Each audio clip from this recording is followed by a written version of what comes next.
본문의 말씀을 보면은 사람이 나를 때려도 아플 줄을 몰라요. 또 사람이 나를 상하게 해도 감각이 없어요. 참 하나님이 이스라엘 백성들이 얼마나 그 심령 상태가 병들었다고 하기보다는 참 얼마나 완악하고 얼마나 타락했으면 하나님이 이 말씀을 하셨을까? 하나님이 이스라엘 백성들을 때려도 그들은 느끼지 못하고 하나님이 그들을 상하게 해도 또 아파할 줄을 몰라요. 감각이 없어요. 자, 이런 사람을 가지고 우리는 죽은 사람이다라고 말합니다. 죽은 사람을 가지고 왜 죽었다고 하느냐? 호흡이 끊어졌어요. 생명이 끊어졌죠. 이런 사람을 가지고 우리는 죽었다고 합니다. 그래서 우리가 죽음도 두 가지죠.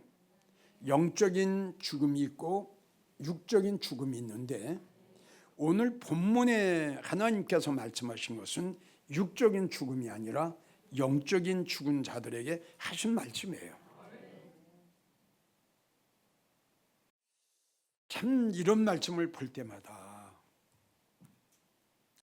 우리 한국교회 현실을 한번 안 돌아볼 수가 없어요. 하나님이 우리 한국교회를 보시고 하나님께서 우리 한국교회의 수많은 교회종들과 수많은 성도들을 보시고 혹시 이 말씀하지 않으실까? 내가 그렇게 너희를 때려도 그렇게 책망을 했건만 그렇게 살아가면 안 된다고, 그렇게 믿음 생활하면 안 된다고, 그렇게 내가 때리기도 하고 책망도 하고 권면도 하고 훈계도 하고 어떤 때는 경고까지도 했건만 그래도 깨닫지 못하냐? 그래도 아프지 않냐? 마태복음 11장 15절부터 보면요, 귀 있는 자는 들을지어다. 여기서 우리 주님이 말씀하신 귀는 하나님의 음성을 들을 줄 아는 육적인 귀가 아니라 영적인 귀, 죽은 사람의 귀가 아니라 살아있는 사람의 귀, 살아있는 성도들의 이 나의 음성을, 하나님의 음성을, 하나님의 책망을, 하나님의 훈계를, 하나님의 그 권면을 들을 수 있는 귀를 가지고 있는 사람은 한번 들어봐라. 그러 하시는 말씀이 뭐라고 말씀하셨느냐? 이렇게 말씀하셨어요. 이 시대를 무엇으로 비유할꼬? 예수님 그러네요. 우리가 살고 있는 시대를 주님이 비유하신 거예요. 우리가 살고 있는 시대가 지금 이런 시대가 됐어요. 자, 주님이 말씀하시기를 내가 피리를 불어도 한 사람도 춤추는 사람이 없어. 이 피리는 하나님의 말씀이거든요. 복음이거든요. 영광의 복음도 되고, 아멘이에요. 큰 복음이, 큰 말씀이, 큰 영광의 복음이 피리를 불면은 이 피리 소리를 듣고 가슴이 뜨겁고 하나님의 사랑과 하나님의 은혜가 너무너무 감사해서 울기도 하고 머리를 땅에다 대고 하나님 앞에 두 손 들고 찬양하고 예배드리고 경배를 해야 되는데 이 시대를 무엇으로 비유할꼬? 생명 되신 주님이 오셨는데도, 그 귀한 하나님의 말씀이 선포됐는데도, 사람들의 마음이 이렇게 완악해졌어. 춤을 추질 않는 거예요. 기뻐할 줄 모르는 거예요. 감사할 줄 모르는 거예요. 아멘 할렐루야 할 줄 모르는 거예요. 그 하나님의 생명의 말씀이 부러지는데도 마음이 완악해. 춤을 추질 않아. 은혜를 사모하는 마음이 없어요. 귀가 다치고 심령이 다쳤어요. 주님이 또 하신 말씀 보세요. 내가 애통하고 내가 애곡해도 우는 자가 없어요. 하나님께서 그렇게 책망을 하고 그렇게 고면을 해도 얼마나 감각이 없는 자들이 됐는지 회개할 줄 몰라요. 지금 한국에는요, 회개 메시지는 끝났어요. 다른 복음에 묻혀가지고요, 회개의 복음, 회개의 피리를 부는 목사도 없고요. 모든 성도들은 이 회개의 피리 소리를 듣기 싫어합니다. 행복의 피리, 축복의 피리 소리, 잘 먹고 잘 사는 이 피리 소리만을 듣기를 원해요. 그러니까 누군가는 저 하나님의 백성들, 저 양떼들을 다 세뇌 교육시켜서 하나님의 영을 그들에게 집어넣어줘야 될 텐데, 아멘인가요? 하나님의 그 음성을 그들에게 집어넣어주고요, 천국의 소망을 그들의 심령 속에 집어넣어줘야 될 텐데 그들의 마음 속에 세상의 영을 집어넣어줬어요. 세상의 영을 그들의 심령 속에 들어가니까 대마처럼 세상을 사랑하는 거예요. 이게 웬일이에요? 하나님을 뜨겁게 사랑했던 그 마음이 이게 웬일입니까? 차근히 나도 모르게 식어지더니, 나도 모르게 식어지더니 불이 꺼졌어요. 어떤 종은 꺼지려고 말랑말랑. 그런데도 애통하지 않아요. 그렇게 해도 가슴을 치지 않아요. 자신을 볼 줄 몰라요.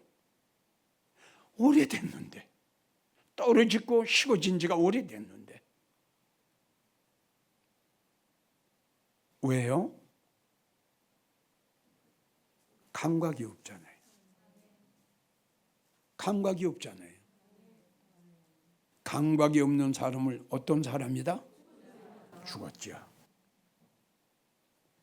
사는 것 같은데 사대교회. 예배 생활을 엉망으로 하면서도 믿음 생활 식어가고 떨어지고 파손되고 땅바닥에 떨어졌는데도, 그리고 은혜 받은 것 바닥이 났는데도 알지 못한다. 분명한 사실은 살아있는 사람은 때리면 아파요. 내 마음 속에, 여러분들 심령 속에 성령님이 계시면, 필이라는 건 복음이에요.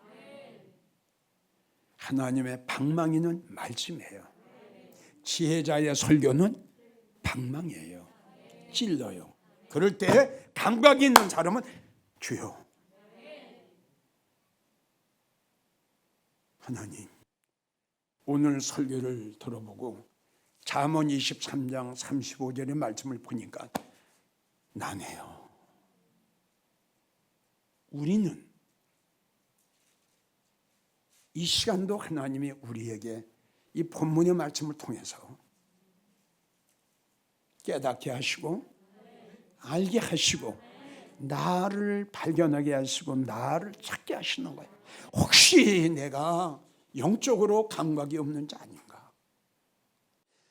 내가 믿음 생활을 엉망으로 하면서도, 성령에 소멸됐으면서도, 은혜가 쫙 아래 바닥이 났으면서 내 믿음이 그냥 식어져 갔는데도 우리는 이걸 깨달을 줄 아는 성도가 돼야 돼요. 그래서 우리가 성경을 통해서 알았어요. 깨닫지 못하는 사람은 미련한 사람이에요. 그리고 더 좀 부담스러운 말을 한다면 패망한다. 깨닫지 못한 사람은 호세아 4장 14절 보면 실패해요. 불행해요. 그럼 이건 누구냐? 바로 감각이 없는 자예요. 그러니까 영적으로 감각이 없는 사람은 여러 가지로 여러분들에게 소개할 수가 있는데, 제일 먼저 여러분들에게 소개하고 싶은 것은 바로 시대의 감각이 없는 거예요. 우리가 살고 있는 때가 어느 시대냐? 바로 마태복음 11장 15절 우리 주님이 내가 부위를 불어도 너희 춤추지 않았잖아. 내가 그렇게 애곡하여도 너네 애통하지 않았잖아. 회개할 줄 몰랐잖아. 돌이키지 않았잖아. 너 자신 너를 바라보지 못했잖아.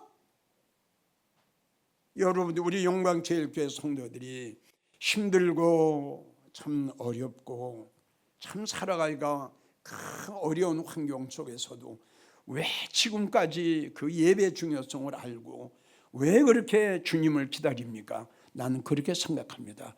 여러분들은 감각이 있는 자입니다. 뭐에 감각이 있느냐? 시대의 감각이 있는 자입니다. 그게 노아의 8 식구예요. 그들은 시대의 감각을 몰랐으면, 시대의 감각을 알지 못했으면 하나님이 그들에게 나는 홍수를 내리어 이 시대를 내가 멸망하리라 말씀하신 거 그들은 안 믿어집니다. 그들은 시대를 알았어요. 너무 악하다. 우리가 살고 있는 시대가 너무 악하지 않냐? 시대의 감각이 있었고 시대의 분별을 할 줄 알았어요. 그것이 하나님의 심판 속에서 노아의 8 식구들을 구원받게 한 가장 큰 이유 중에 하나가 그겁니다. 시대를 알았다. 바로 우리. 누가 지금 말세라고 합니까? 말세라는 그 자체가 없습니다, 여러분. 마태복음 16장 1절을 보면 주님이 또 이런 말씀을 하셨어요. 너희가 하루에 1000기는 분별할 줄 알면서, 하루에 1기는 분별할 줄 알면서, 오늘 비가 오겠구나, 좀 바람이 불겠구나, 날씨가 좋지 않겠네, 하루에 1기는 분별할 줄 알면서 시대의 표적은 그렇게 분별 못하냐? 시대의 표적, 시대의 표적. 여기에 표적이라고 하는 것은 징조입니다. 자, 이 시대의 표적을 봅시다. 우리가 지금 우리뿐만이 아니라 지금 코로나 바이러스를 통해서 전 세계 곳곳에 안 들어간 나라가 없죠. 이게 재앙입니다. 누가 뭐라고 해도 나는 하나님의 재앙으로 나는 믿습니다. 하나님의 재앙이 아니면, 하나님이 내리신 재앙이 아니면 이럴 수가 없습니다. 왜 하나님이 이러한 재앙을 우리에게 내주셨느냐? 깨어있는 자, 영적으로 살아있는 자, 영적으로 감각이 있는 자, 영적으로 호흡이 있는 자, 영적으로 생명이 있는 자는 표적을 알아요. 큰일 났구나. 우리가 너무 잘 아는 하나님이나 우리 예수님이나 그렇게 좋아하신 것이 예배인데, 우리가 한번 생각해 봅시다. 그 하나님이, 그 예수님이 전 우주의 모든 걸 다 주관하고 관리하시는 분인데 그분이 뭐가 원하고 뭐가 필요하시겠어요? 딱 하나예요. 하나님의 백성들을 통해서 영광을 받으시는 겁니다. 그 영광은 예배를 통해서 경배가 되는 거거든요. 이것이 결정적인 타격을 딱 받아버리는 거예요. 전 세계의 많은 교회들이 엄청난 회복될 수 없는 엄청난 타격을 지금 받았어요. 여러분, 이게 이 시대의 징조야. 표정이야. 그럼 무슨 표정이냐 무슨 징조냐? 이제 보세요. 자, 무엇보다도 종교통합. 전에도 설교를 했죠. 빛과 어둠이 어떻게 하나가 됩니까? 생명과 사망이 어떻게 하나가 됩니까? 알곡과 쭉정이가 어떻게 하나가 됩니까? 진리와 비진리가 어떻게 하나가 된단 말입니까? 이걸 하나가 되자고 얼마나 주의 종들이 이걸 통해서 우상들을 하나 데려다가 하나님의 단에 세워가지고 우린 보았지요? 여기서 목당을 두드리게 하고 찬불가를 외우게 하고. 하하, 여러분, 이거 마지막 때의 표정 아닙니까? 여러분, 이런 모든 것들이 말세의 표정 아닙니까? 여러분, 이런 모든 것들이 주님이 오시기 그 직전에 일어나는 표정 아닙니까? 그런데도 분별 못하고 있거든요. 지금요, 하나님의 심판이다, 하나님의 심판이다, 예수님의 재림이다, 이 설교지 없습니다. 아주 말라버렸어요. 그 이유는 뭘까요? 피리를 불어야 할 주의 종들이, 나팔을 불어야 할 나팔수들이 이 시대에 감각이 없는 거예요. 이러한 엄청난 일이 한두 가지입니까?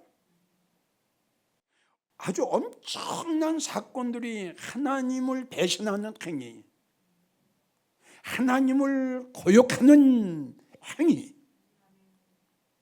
복음의 변질, 성도들의 타락, 이단들이 나타나 성도들을 미혹, 거짓 목자들이 나타나 성도들을 곁길로 끌고 가는 현실,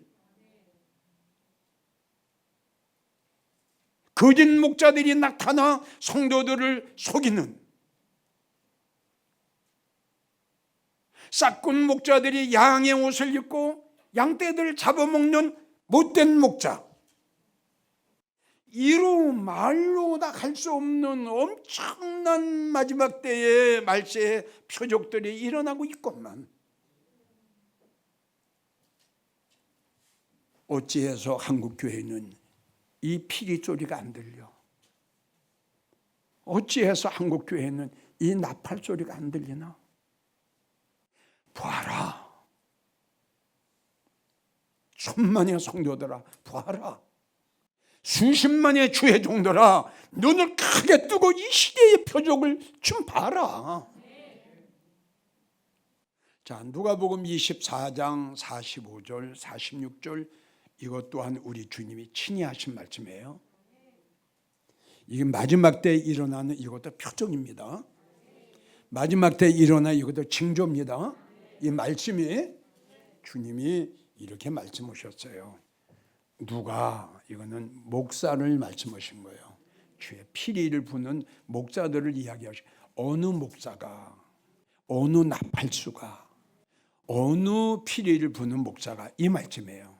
누가 지혜롭고, 주님이 말씀하시면 마지막 때에는 지혜의 설교를 하는 목사가 없어요. 분명히 주의 종들은 세상의 지혜보다 하늘의 지혜를 받아서 말씀을 보고 설교를 할 때에 지혜의 영을 받아 성령의 도우심을 받아 그분이 깨닫게 하시고 그분이 주시는 말씀을 받아서 바울처럼 그 말씀을 선포해야 되는 거예요. 근데 우리 주님 말씀하시기를 누가 지혜의 설교를 하는 목사가 어디 있냐? 지혜의 영을 받은 성도가 어디 있냐? 설교를 하는데 성령에 감동된 마음으로 뜨겁게 내 말을 외치는 목자가 어디 있냐?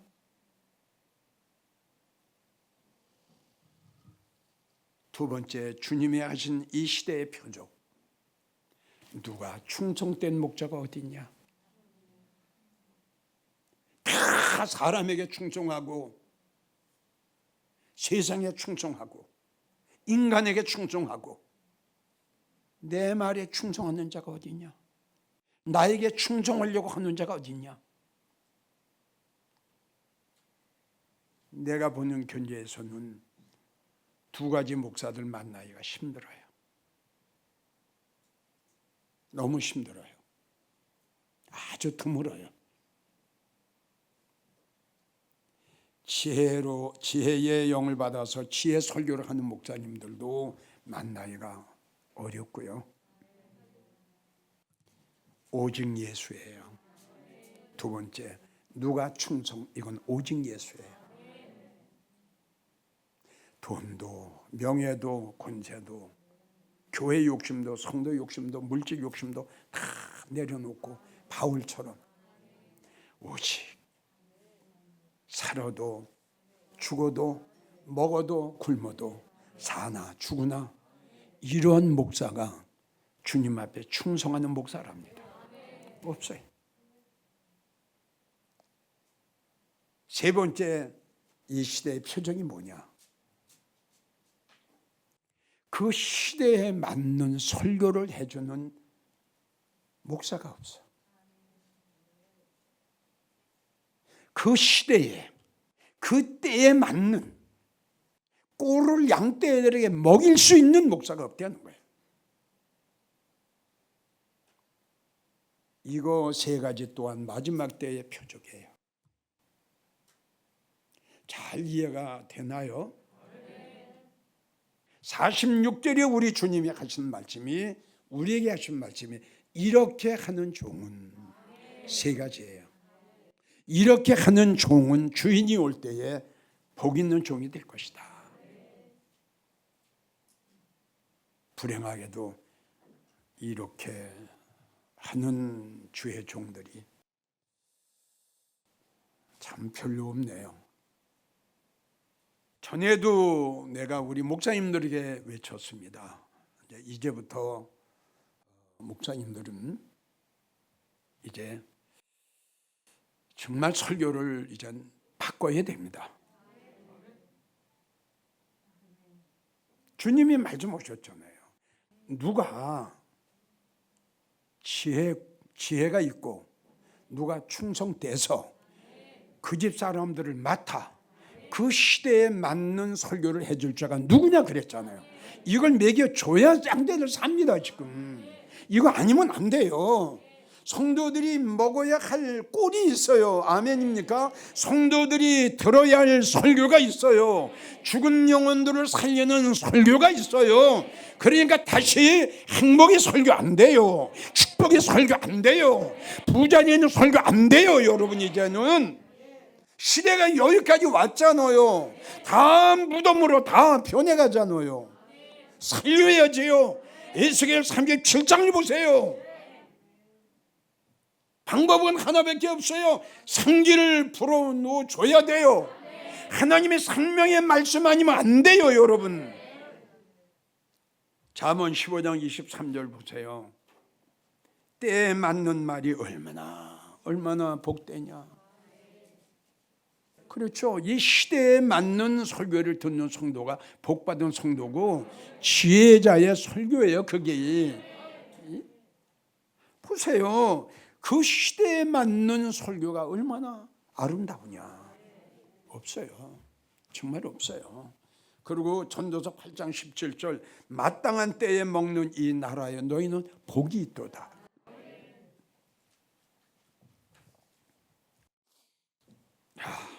지금 세계 곳곳에서 참 이루다 말할 수 없는 마지막 때의 말체 징조들, 마지막 때 표적들이 지금 일어나고 있어요.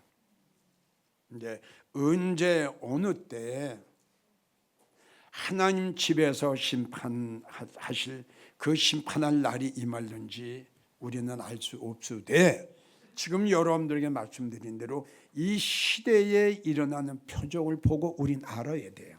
그게 주님이 하신 말씀이에요. 너희가 어찌하여 이 시대에 표적이 있는데도 분별을 못하느냐. 베드로전서 4장 7절 뭐라고 말씀하셨어요? 예, 만물의 마지막이 가까웠다. 정신 차려라. 예? 그리고 베드로전서 4장 7절은 무슨 말씀을 했어요? 이제 하나님 집에서 심판할 때가 다 됐다. 왜 하나님 집에서 심판할까요? 알곡 같은 성도 쭉정이가 있잖아. 이건 무서운 말씀이에요. 살아있는 성도가 있고 죽어있는 성도가 있죠. 그리고 깨어있는 성도가 있고 잠들어 있는 성도가 있어요. 주님 앞에 속한 자가 있고 세상에 속한 자가 있어요. 양 같은 성도가 있고 고집이 세고 교만하고 불순종하고 말 안 듣는 큰 염소 같은 성도가 있어요. 하나님은 내 집에서 이걸 갈려시겠다는 거예요. 이러한 하나님 집에서 심판하시기 그 전에 일어나는 표적이 여러분들이 지금 이야기 말씀드린 표적이에요. 그게 표적이에요. 그게 징조다 이겁니다. 자, 결론을 냈습니다. 마가복음 1장 15절을 보면 때가 찼고 하나님 나라가 가까웠다. 빨리 이 날이 왔으면 좋겠어요. 때가 찼어요. 이 설교를 여러분들 잘 들었으면 좋겠어요. 지금 여러분들에게 잠깐 몇 가지 소개를 했잖아요. 그게 마지막 때 일어난 징조예요. 그래서 마지막 징조가 뭐냐 그러면 하나님을 배신하는 일이 나와요. 이게 마지막 징조예요. 그 몇 가지가 쫙 나와요. 제일 첫 번째 주님이 오시기 직전에 일어난 징조가 지금 여러분들이 이야기한 대로 하나님을 배척하고 하나님을 배신하고 그리고 하나님 말씀을 거역하고 하나님을 멸시하는 이런 징조들이 일어나요. 그게 지금 일어나고 있잖아요. 또 오래전부터 일어났잖아요. 그래서 때가 찼고 하나님 나라가 가까웠다. 요한계시록 22장 10절 내 말을 임봉하지 말라. 드러내라 이겁니다. 왜? 때가 가까웠어요. 구약에는 말씀이 임봉해요. 다니엘을 통해서. 신약에 와서는 우리 예수님이 말씀 임봉하지 마라. 말씀 속에다 말씀 감춰놓은 거 다 드러나게 해라. 왜? 할렐루야. 우리는 시대의 감각이 시대를 분별할 줄 우리가 살고 있는 때가 어느 때인가를 아는 성도 아니에요. 이게 얼마나 복이에요. 그러니까 시대의 감각이 있고 우리가 살고 있는 시대가 어느 시대인 줄 알기 때문에 우리는 정신 차려서 열심히 준비하고 열심히 예배하고 열심히 말씀 받고 이것이 나를 살리고 나를 죽이고 하나님의 심판이 임할 때에 우리 예수님이 오실 때에 데려감을 당하느냐 버림받느냐가 여기에 달렸습니다. 할렐루야. 더 하나님 앞에 감사하는 여러분들이 되시기를 원하고 전국에서 이 설교를 들으신 성도님들 다시 한번 여러분들에게 부탁합니다. 이제부터 이 시대에 맞는 설교, 조금 그 목사님의 설교를 들어서 내 마음이 거북하더라도 부담이 되더라도 이제는 부담되는 설교를 찾아가세요. 그래야 여러분 주님 오실 때에 행복한 성도가 됩니다. 마음 다해 사랑합니다. 온 마음 다해 주 알기 원하네. 내 모든 삶 당신 것이니 주만 섬기리. 온 마음 다해